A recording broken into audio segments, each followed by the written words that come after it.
လောကကြီးမှာလူတစ်ယောက်ဟာနော်ကိုယ်တိုင်ကြားသိမြင်သိတာမဟုတ်ဘဲနဲ့သူများပြောတိုင်းယုံမယ်နော်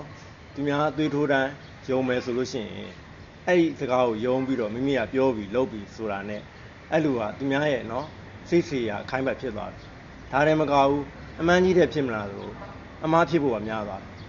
အဲ့ဒီအမှားကြောင့်မိမိသူတစ်ပါးစိတ်ဆင်းရဲရတာ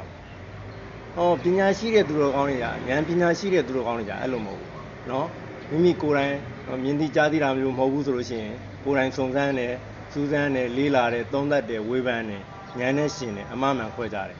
မှန်ပြီဆိုကမှမှန်တော့လေမိမိသူတစ်ပါးမထိခိုက်တဲ့စကားမျိုးကိုရွေးချယ်ပြီးအကောင်းဆုံးရွေးချယ်ပြီးပြောတယ်အဲ့ဒါမှဉာဏ်ပညာရှိသူတော်ကောင်းဖြစ်တယ်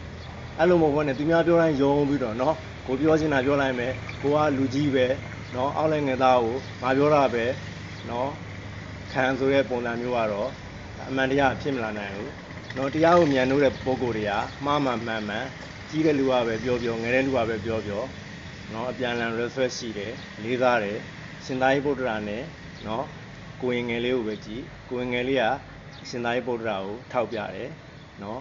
တင်မိုင်တွဲလွဲကြတယ်ဒါကိုထောက်ပြတာဝင်းကြီးရေးရမှာလေးစားတယ်အောက်ကထောက်ပြတဲ့လူကိုနာခံပေးတယ်ကြီးတဲ့လူကအပြန်အလှန်ပဲနော်လုံးဝပဲနော်